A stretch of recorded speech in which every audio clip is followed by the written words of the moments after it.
है, ये भारत जलाओ पार्टी है। इसका काम ही है पिछले 6 सालों से यही करती आई है। तन की हवस मन को गुनाहगार बना देती है, बाग के बाग को बीमार बना देती है। भूखे पेटों को देशभक्ति सिखाने वालों, भूख इंसान को गद्दार बना देती है, गद्दार बना देती है। बच्चा जिद करता है, सरकार जिद कर रही है।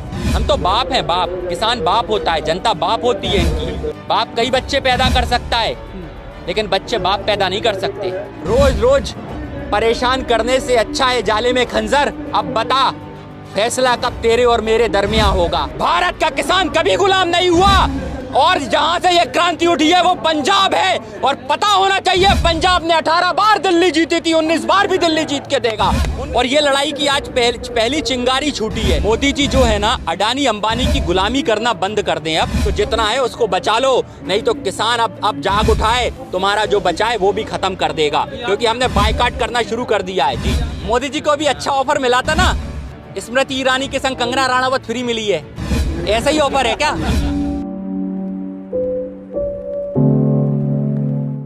ये हमारा हक है। और बार बार बता दूं, जिसे हम गणतंत्र के रूप में मनाते हैं, जिन गणों को हमने चुन के भेजा था, अगर वो बेईमान हो जाते हैं तो फिर वो गणतंत्र नहीं हो जाता। फिर जरूरत होती है जनता को अपने कंधों पर जिम्मेदारी लेने की, फिर वो जनतंत्र हो जाता है। और जनतंत्र सिर्फ एक बार मना था, जब देश आजाद हुआ था। और आज वही इतिहास दोबारा रचाएंगे और दोबारा वही जनतंत्र 26 जनवरी पर हम लोग मनाएंगे। तो एक किसान ही कर सकता है, ये सरकार नहीं कर सकती। कि मैंने कहा ना आपको कि बच्चा जिद करता है, सरकार जिद कर रही है। हम तो बाप हैं, बाप। किसान बाप होता है, जनता बाप होती है इनकी। और चाहे जब घर में से लात मारकर अपने बच्चे को भी निकाल देते हैं, है ना। बाप कई बच्चे पैदा कर सकता है, लेकिन बच्चे बाप पैदा नहीं कर सकते। दंगाई पार्टी है, ये भारत जलाओ पार्टी है। इसका काम ही है पिछले 6 सालों से यही करती आई है।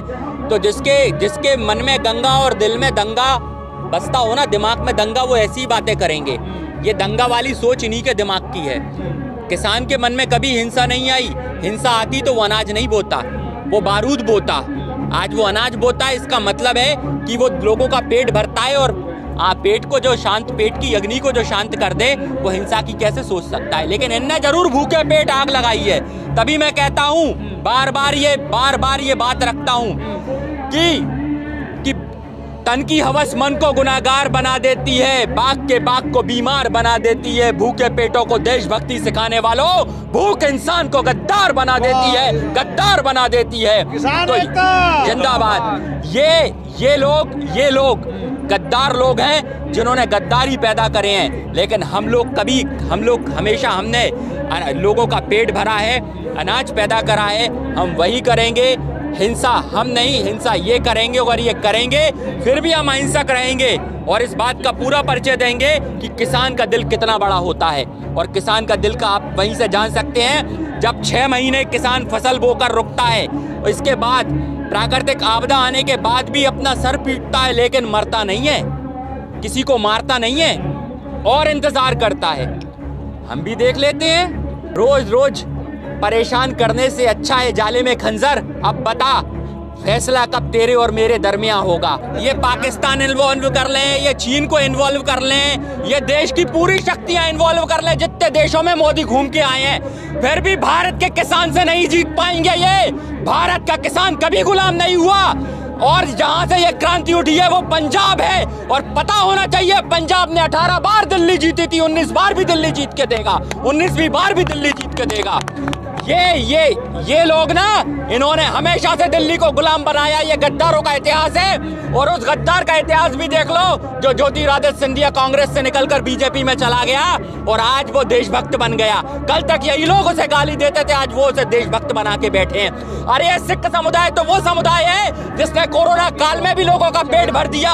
ये सिख समुदाय वो समुदाय है, जब रोहिंग्या मुसलमान वहां से एंटर कर रहे थे म्यांमार से, तब भी ये वहां पेट भर रहा था। ये जात धर्म नहीं देखता, ये सिर्फ मानव सेवा करता है। और अगर असली मानव सेवा देखनी हो तो पिछले 2 महीने से देख लो।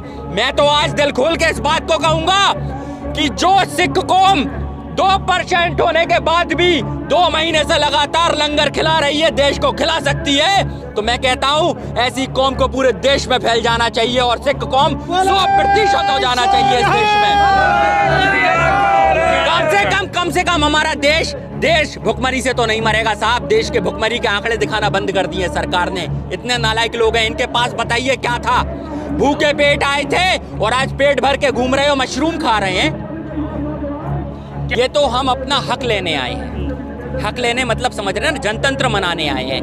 ये अभी आंदोलन नहीं है, ये तो अभी चल रहा है और चलता रहेगा। और ये लड़ाई की आज पहली चिंगारी छूटी है, बिल्कुल बन रहा है। आज देखो, मैं इसीलिए बार बार कह रहा हूँ, ये जनतंत्र है और संविधान की ताकत जनता में निहित होती है। पता है आपको, जब मैं सुबह उठता हूँ और सूरज को देखता हूँ, तब मैंने देखा ये केसरिया रंग उस सूरज से निकला। जब शाम को मैंने देखा तो जहाँ सूरज ढल रहा था वहां केसरिया रंग देखा। मतलब झंडे का जो पहला रंग है, जहां से सूरज निकलता है और जहां तक सूरज ढलता है वहां तक मेरा भारत है। और जो सफेद रंग, जहां से पानी निकलता है और जहां तक पानी जाता है वहां तक मेरा भारत है। हरा रंग, जहां से हरियाली शुरू होती है और जहां तक हरियाली जाती है वहां तक मेरा भारत है। और 24 घंटे, जो 24 उसमें घन लगे हैं, वो 24 घंटे मेरा भारत मेरे दिल में है और मेरा भारत महान है। 24 घंटे हमें याद रहता है। हमें इन लोगों के जैसा नहीं जो सिर्फ एक रंग को मानकर पूरे तिरंगे का अपमान करते हैं। सोचिए, जिसने ये तिरंगा बनाया होगा, एक बहन थी, मैं नाम याद नहीं आ रहा है, लेकिन उस बहन की सोच को सलाम करता हूं जिसने इस तिरंगे को इजाद किया। और ये आज उस तिरंगे का अपमान करते हैं।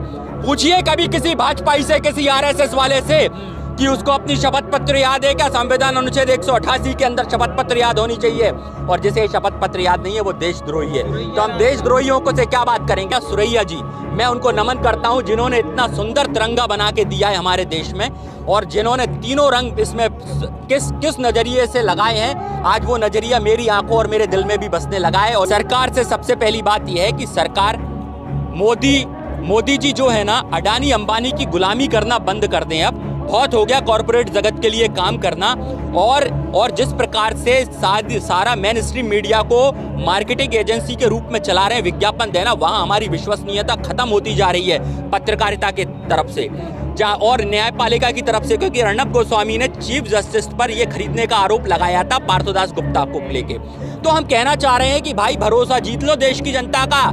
ये कहावत है हमारे यहाँ, आधी छोड़ पूरी को धावे और आधी मिले ना पूरी पावे। ये अंबानी अडानी को संदेश देना चाह रहा हूँ। ऐसा ना हो जो जितना तुमने अभी तक बनाया है वो भी खत्म हो जाए। तो जितना है उसको बचा लो, नहीं तो किसान अब जाग उठाए, तुम्हारा जो बचा है वो भी खत्म कर देगा। क्योंकि हमने बायकॉट करना शुरू कर दिया है। जी, पार्थोदास गुप्ता सीईओ थे टीआरपी के, तो उनको सारी चीजें बताते थे वो, और कैसे टीआरपी बढ़ानी है पार्थोदास गुप्ता बताते थे। और सारे के सारे हमारे 5 लोगों पर एनएसए पर आरोप लग रहा है, प्रधानमंत्री पे आरोप लग रहा है, अमित शाह पे आरोप लग रहा है, अजीत डोभाल पे आरोप लग रहा है कि कैसे ये खुफिया जानकारी लीक हो जाती थी। तभी तो मैंने कहा कि उसका बाप का नाम मनोरंजन है और पता नहीं वो अपनी गाड़ी कहां से चला के ले गया है। जहां से ट्रक निकला, एक मनोरंजन छोड़ता चला गया और एक हमारे देश में छोड़ गया, वो जिसने आज देश बर्बाद कर दिया। मोदी जी को भी अच्छा ऑफर मिला था ना, स्मृति ईरानी के संग कंगना राणावत फ्री मिली है। ऐसा ही ऑफर है क्या? भाई, हम किसान लोग हैं, हमें ऐसे ऑफर पसंद नहीं है। और ये नवाबी शौक मोदी जी को मुबारक हो। जब पता है वो सऊदी अरब गए थे, तो वहां पे जब मिले थे और उन्होंने जब सऊदी अरब में कहा था ना, मोदी जी ने आदाब अर्ज है, तो पता है वहां के शेख ने क्या कहा था? भाई, आदाब तो अर्ज है पर तुम्हें पूरा लेने में क्या हर्ज है।